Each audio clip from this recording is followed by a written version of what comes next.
الحمد لله رب العالمين والعاقبة للمتقين والصلاة والسلام على سيد الأنبياء والمرسلين محمد وآله وأصحابه أجمعين. أما بعد فأعوذ بالله من الشيطان الرجيم. بسم الله الرحمن الرحيم. الحمد لله رب العالمين الرحمن الرحيم. صدق اللہ العظیم. محترم قابل قدر سامعین کرام، اللہ کے نیک اور صالح بندوں، کل الحمدللہ رب العالمین اس آیت کی تفسیر چل رہی تھی. اللہ تبارک و تعالی تمام جہانوں کے پروردگار ہیں، رب العالمین.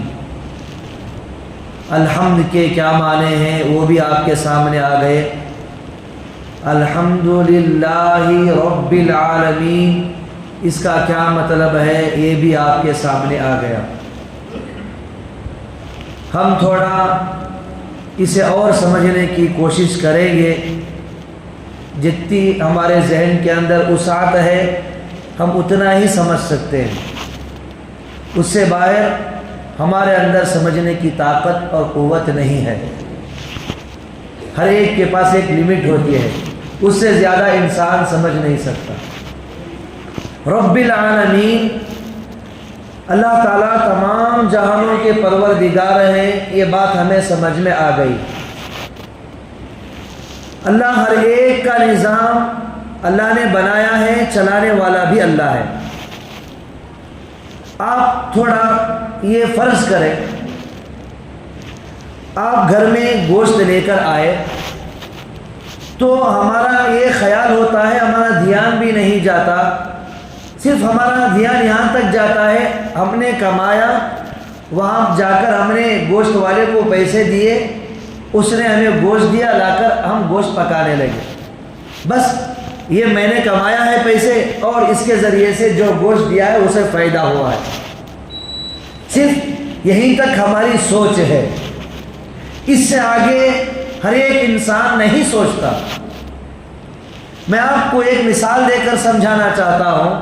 اللہ تعالیٰ سارے نظام کو کس طرح چلاتے ہیں. اللہ تعالیٰ جو تمام جہانوں کے پروردگار ہیں، یہ ایسا جملہ ہے جو سارے کمالات کو جامع ہے. آپ مثال کے طور پر یہ فرض کریں، آپ کو چاہیے بکرا اور آپ کو معلوم نہیں ہے کہ بکرے کہاں ملتے ہیں اور کس طرح ملتے ہیں.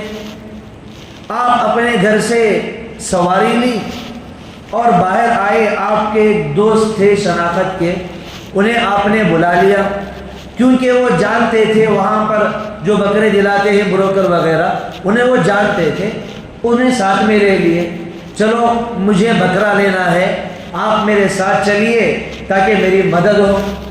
آپ انہیں اپنی گاڑی میں بٹھا لیں اور آپ کے دل میں یہ ارادہ ہے کہ یہ میرے ساتھ آ رہے ہیں، مجھے اگر یہ اچھا بکرا دلا دیں گے تو میں اپنی طرف سے خوشی سے 500 روپے دے دوں گا. یہ آپ کی نیت ہے. آپ انہیں اپنی گاڑی میں بٹھا لیے، راستے میں جا رہے ہیں، پیٹرول ختم ہوا. سیدھا آپ کہاں گئے؟ Petrol bunk. جا رہے ہیں کہاں پر؟ آپ کا مقصد کیا ہے؟ بکرا لینا. آپ کا پیٹرول ختم ہوا، آپ کھیڑے کے لیے جا رہے ہیں، فوراً پیٹرول بنک پہنچے. وہاں پر جا کر آپ نے پیٹرول ڈلایا. یہاں پر اللہ نے پیٹرول بنک والے کا لسٹ بھی آپ کے اس میں لکھ دیا. جا کر آپ نے پیٹرول ڈالا. وہاں پر جو پیٹرول آیا ہوا ہے وہ سیدھے وہاں کی زمین سے نہیں آیا، بلکہ اسے لانے میں بہت سارے لوگوں کا ہاتھ ہے. وہاں تک جو پیٹرول آ کر پہنچا ہے اس کے لیے ایک لاری کی ضرورت پڑتی ہے، اور لاری خود بخود نہیں آ جاتی، اسے چلانے کی ضرورت پڑتی ہے. لاری کا جو اونر ہوتا ہے وہ خود نہیں آتا، بلکہ لاری کو چلانے والا کوئی اور ہوتا ہے. اس کا رزق وہاں پر اللہ نے لکھا ہے. بہرحال آپ آئے، آپ کے پاس سلطانی ہے تو آپ نے فون نکالا. وہاں پر جو پیٹرول ہے وہ وہاں سے آپ کی ٹینک تک پہنچنے کے لیے کرنٹ کی ضرورت ہوتی ہے، تو کرنٹ والے کو فائدہ ہوا.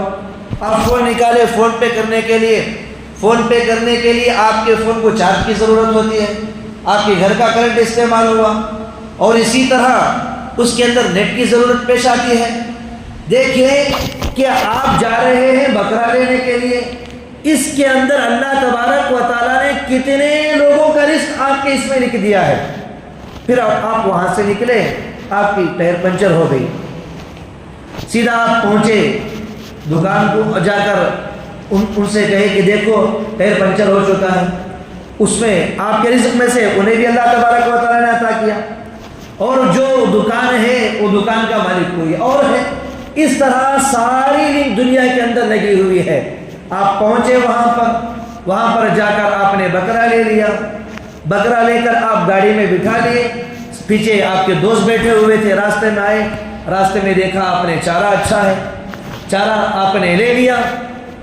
چارے کے پیچھے کتنی محنت ہے، اگر ایک ایک چیز کو ذکر کرنے لگے تو ہم سوچ بھی نہیں سکتے۔ صرف چارہ ہم اٹھا رہے رکھ رہے ہیں، ہم یہ سوچ رہے ہیں بس اسے فائدہ ہوا، بلکہ چارے کو پکانے کے لیے کتنے لوگوں کی محنت ہوگی، اس کے پیچھے کتنے لوگوں نے وقت لگایا ہوگا، وہ سیدھے رزق ان تک اللہ تبارک و تعالیٰ پہنچاتے ہیں۔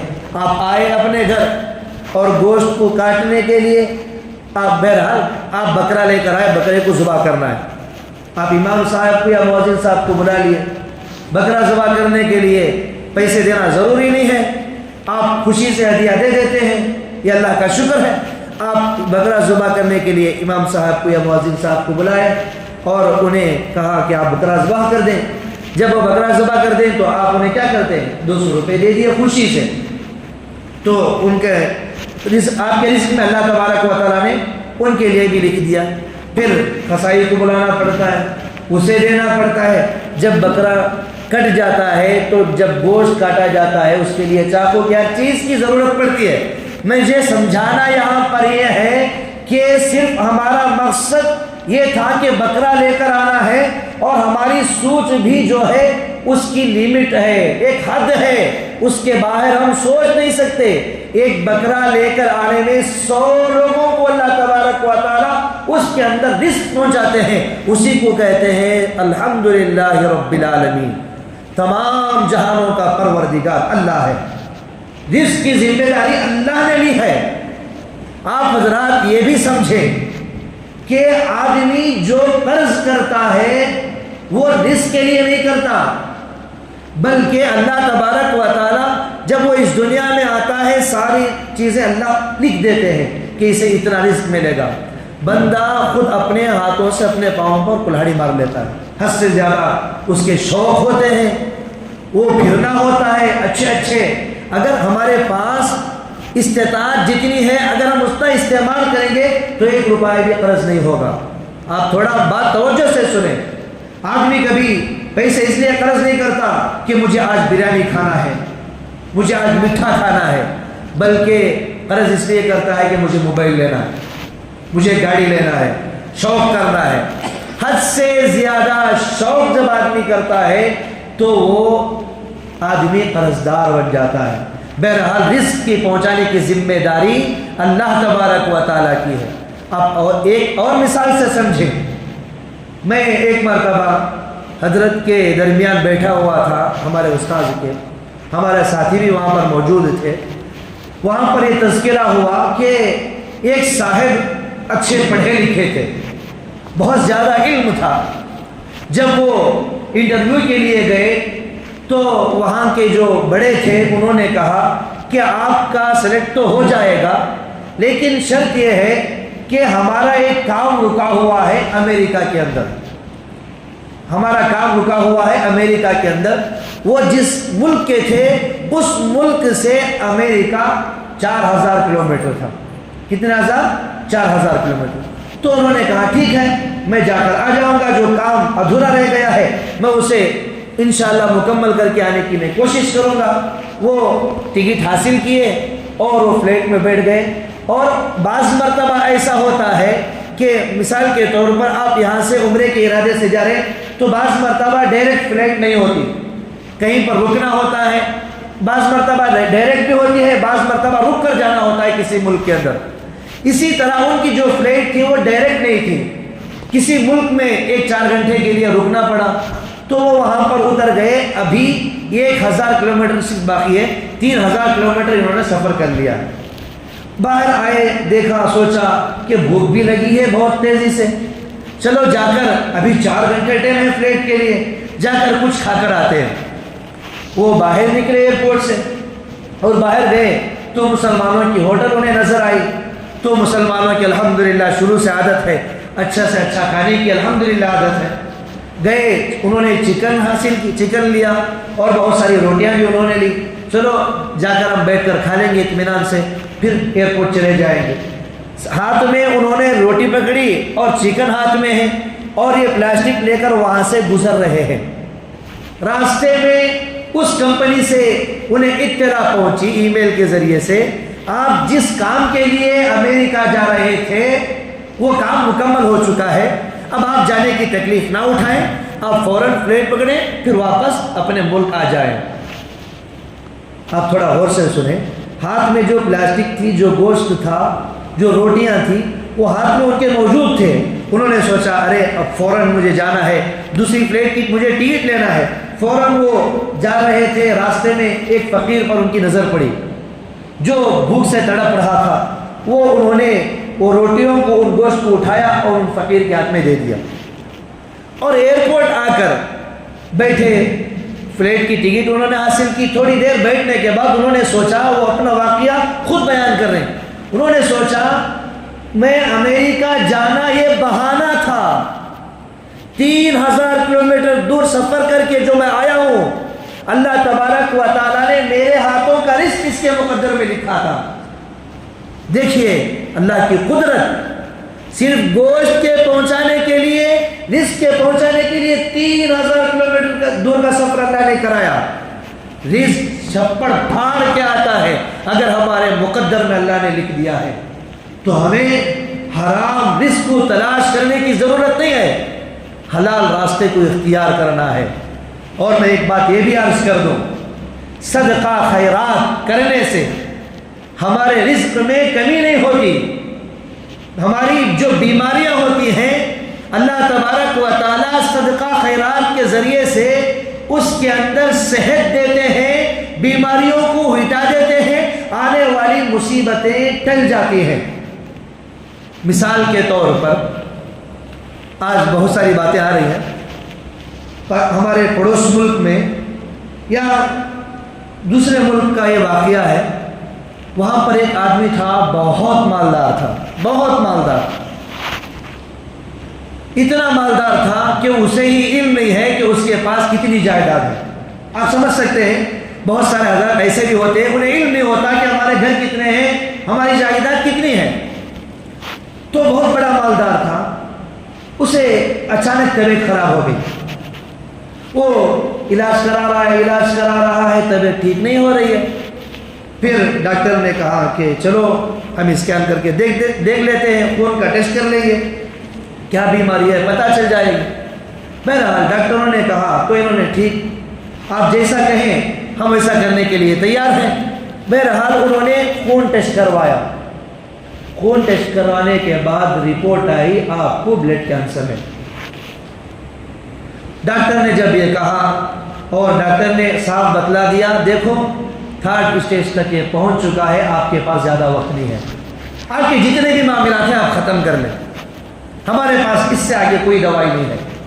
ہاں آپ کو کھانے کے لیے, ہاضمے کے لیے ہم کچھ دوائیاں دے سکتے ہیں, تسلی کے لیے آپ کو اچھی نیند آئے گی, آپ حشاش بشاش لیں گے, لیکن ہم گارنٹی نہیں دے سکتے. 6 ماہ آپ کے پاس گارنٹی ہے, بس اس کے اوپر گارنٹی نہیں ہے. وہ آدمی مایوس وہاں سے آیا. 1 ماہ گزر گئے, 2 ماہ گزر گئے, اور اس کی جو طبیعت تھی, جو تندرست تھا, وہ کمزور ہونے لگا. اس کی صحت اسے کام نہیں دے رہی تھی, وہ بیمار اور زیادہ ہونے لگا. ہڈیوں میں جو مضبوطی تھی وہ کمزور ہونے لگی, وہ دور ہونے لگی. ایک دن کا واقعہ یہ کہ وہ سارے لوگوں کو بتلا دیا, دیکھو بھائی میرے جو معاملات ہیں میں نے الحمدللہ میرے حد تک جو تھے میں نے مکمل کر لیا ہے. اگر اور بھی کچھ معاملات ہیں جو رہ گئے ہیں, اگر آپ کو معلوم ہے تو مجھے کہہ دیں, میں اسے ضرور عطا کر دوں گا. ایک دن وہ گوشت لینے کے لیے دکان پر پہنچے. جا کر انہوں نے کہا کہ بھائی 3 مہینے گزر چکے ہیں، ابھی 3 ماہ باقی ہیں بس۔ دکاندار سے کہا کہ دیکھو مجھے اچھا گوشت کاٹنا جس کے اندر ہڈیاں نہ ہو، چمڑا نہ ہو، 1 کلو گوشت مجھے لگا دینا۔ وہاں پر ایک بیوہ عورت کھڑی ہوئی تھی۔ ایک عام عادت ہوتی ہے، بہت سارے لوگ جھٹکا دیتے ہیں دکانوں کے پاس آنے کی وجہ، بہت سارے ہمارا معاملات ہوتے ہیں۔ جب دکاندار نے دیکھا یہ بڑا مالدار یہاں پر کھڑا ہوا ہے اور وہ عورت اپنے 2-3 بچوں کو جو چھوٹے چھوٹے ہیں، بھوک سے بل بلا رہے، انہیں ساتھ لے کر وہاں پر دور کھڑی ہوئی ہے، اسے معلوم ہے میں قریب جاؤں گی تو مجھے ڈانٹیں گے، دور کھڑی ہوئی ہے اور دور سے کھڑے ہو کر ہاتھ ایسے پسار رہی ہے کہ مجھے کچھ دے دو۔ مالدار وہاں پر ہے، دکاندار نے مالدار کے سامنے اسے جھڑکایا، ارے تمہیں عقل نہیں ہے، گراہک خراب کرتی ہو، لوگ یہاں پر آنے سے آپ کی وجہ سے رک جائیں گے، طرح طرح کی باتیں کرنے لگا۔ تو وہاں پر جو وہ آدمی کھڑا ہوا تھا مالدار، اس نے دکاندار سے کہا ارے بھائی وہ بیوہ ہے، لگتا ہے وہ ضرورت مند ہے، آپ انہیں کیوں جھڑکا رہے ہیں؟ میں تمہیں کہتا ہوں جب تک یہ بحیات رہے گی تب تک آپ کے دکان میں جب بھی آئے گی آپ انہیں اچھا عمدہ سے عمدہ گوشت دیں گے۔ جب تک یہ باحیات رہے گی آپ کی ذمہ داری ہے اس کے پیسے میں آپ کو دے دوں گا۔ جب تک یہ باحیات رہے گی ہر وقت آپ انہیں اچھا گوشت دیں گے۔ انہوں نے کہا کہ میرے سامنے اچھا عمدہ گوشت کاٹو اور انہیں دے دو۔ بہرحال 2 کلو عمدہ گوشت کٹائے اور انہیں دے دیے اور ان سے کہا ماں آپ کو جب بھی ضرورت پڑے آپ یہاں پر آ کر لے لیں، آپ کو اب سے کوئی نہیں ڈانٹے گا۔ ان کی رزق کا انہوں نے انتظام کر دیا۔ بہرحال وہاں سے چلے گئے، یہ بھی بات ان کے ذہن سے نکل گئی۔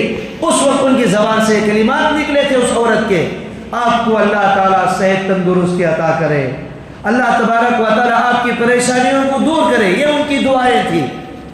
وہ چلی گئی، یہ بھی آ گئے اپنے گھر۔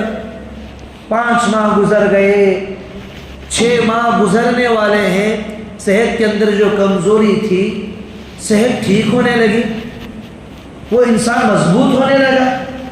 وہ پریشان ہے، 6 ماہ ہو گئے، میں ان ماہ کے اندر میں کھانا پینا صحیح سے نہیں کھاتا تھا، لیکن اب الحمدللہ اچھی طرح میں کھا رہا ہوں، مجھے ہاضمہ بھی الحمدللہ ہو رہا ہے، ڈاکٹر نے جو دوائیاں دی تھی وہ دوائیاں بھی ختم ہو چکی ہیں۔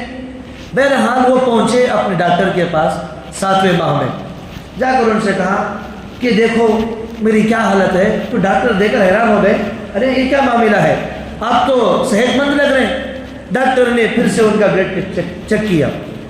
بلڈ جب ان کا چیک کیا گیا تو بلڈ کے اندر دکھا رہا ہے کہ آپ نارمل ہیں، آپ کو کوئی کینسر نہیں ہے۔ یہ پریشان فوراً امریکہ پہنچے۔ وہاں پر جا کر انہوں نے بڑے ڈاکٹر سے رابطہ کیا اور ڈاکٹر سے پوچھا کہ دیکھو مجھے بیماری ہے یا نہیں ہے۔ ڈاکٹر نے ان کا خون چیک کیا، چیک کرنے کے بعد بتلایا کہ ارے یہ کیا معاملہ ہے، رپورٹ ہمارے پاس سے آپ کو آئی ہے، آپ کی کوئی گارنٹی نہیں تھی، اب بلڈ میں دکھا رہا ہے کہ آپ کے بلڈ کے اندر کینسر نہیں ہے۔ تو فوراً سارے بڑے بڑے سرجنوں کو انہوں نے بلایا، ڈاکٹروں کو بلایا اور میٹنگ لگوائی کہ دیکھو یہ کون سی دوائی ہے جو اتنا زیادہ اثر کر گئی۔ تو انہیں اپنے پاس بلایا اور پوچھنے لگے تم نے دوائی کہاں سے لی، تو کون سی جگہ ہے، سب سے جو اچھی کوالٹی کی دوائیاں ہیں وہ ہمارے یہاں ملتی ہیں، لیکن ہمارے یہاں کی دوائیاں اتنے کام نہیں کرتی، آپ ہمیں اس ڈاکٹر کا رابطہ بتائیں جہاں سے آپ نے اس دوائی کو لیا ہے۔ تو انہوں نے کہا کہ میں ڈاکٹر کی دوائی سے میں ٹھیک نہیں ہوا ہوں، مجھے یاد آ رہا ہے کہ میں نے ایک کی مدد کی تھی، یہ دوائی کا اثر نہیں ہے، یہ دعا کا اثر ہے۔ بزرگان محترم، رمضان مبارک کے اندر میں یہ عرض کر دیتا ہوں کہ صدقہ خیرات ہم خشوع خضوع کے ساتھ کریں، آنے والی ساری مصیبتیں حل ہو جائیں گی، اور خاص کر صدقہ خیرات ہم ان کے لیے کریں جو بھوک سے تڑپ رہے ہیں، جو اپنے پیٹوں پر چھوٹے چھوٹے بچے پتھر باندھ کر پھر رہے ہیں۔ ہمارے مسلمان ملک کی حالت ہے، ہم ان کے لیے صدقہ خیرات کریں، ہم ان کے لیے دعائیں کریں، ہو سکتا ہے کسی کی دعا قبول ہو جائے، اللہ تبارک و تعالیٰ کی مدد ان کے ساتھ شامل حال ہو جائے۔ اللہ تعالیٰ سے دعا ہے اللہ تعالیٰ ہم تمام کو کئی سنی باتوں پر عمل پیرا ہونے کی توفیق عطا فرمائے۔ آج بات چلی تھی رب العالمین، تمام جہانوں کے نظام کو چلانے والے اللہ تبارک و تعالیٰ ہیں۔ انشاءاللہ کل الرحمن الرحیم اس آیت کی تفسیر ہوگی۔ آمین وآخر دعوانا ان الحمدللہ رب العالمین۔